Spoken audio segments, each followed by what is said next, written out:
Start off by making your bed. If you make your bed every morning, you will have accomplished the first task of the day. It will give you a small sense of pride, and it will encourage you to do another task, and another, and another. And by the end of the day, that one task completed will have turned into many tasks completed. Making your bed will also reinforce the fact that the little things in life matter. If you can't do the little things right, you'll never be able to do the big things right.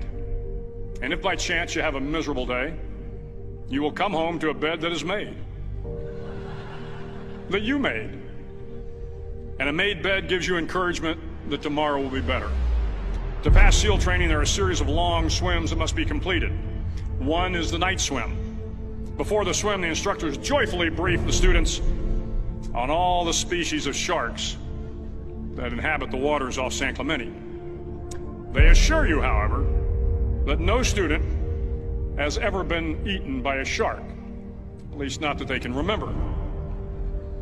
But you are also taught that if a shark begins to circle your position, stand your ground. Do not swim away. Do not act afraid. And if the shark, hungry for a midnight snack, darts towards you, then summons up all your strength and punch him in the snout, and he will turn and swim away. There are a lot of sharks in the world. If you hope to complete the swim, you will have to deal with them. So if you want to change the world, don't back down from the sharks. Over a few weeks of difficult training, my SEAL class, which started with 150 men, was down to just 42. There were now 6 boat crews of 7 men each. I was in the boat with the tall guys, but the best boat crew we had was made up of the little guys, the Munchkin crew, we called them. No one was over 5'5". The Munchkin boat crew had 1 American Indian, 1 African American, 1 Polish American, 1 Greek American, 1 Italian American, and 2 tough kids from the Midwest. They out-paddled, outran, and outswam all the other boat crews. The big men in the other boat crews would always make good-natured fun of the tiny little flippers the Munchkins put on their tiny little feet prior to every swim. But somehow these little guys from every corner of the nation and the world always had the last laugh, swimming faster than everyone and reaching the shore long before the rest of us. SEAL training was a great equalizer. Nothing mattered but your will to succeed, not your color, not your ethnic background, not your education, not your social status. If you want to change the world, measure a person by the size of their heart, not by the size of their flippers. The 9th week of training is referred to as Hell Week. It is 6 days of no sleep, constant physical and mental harassment, and 1 special day at the Mud Flats.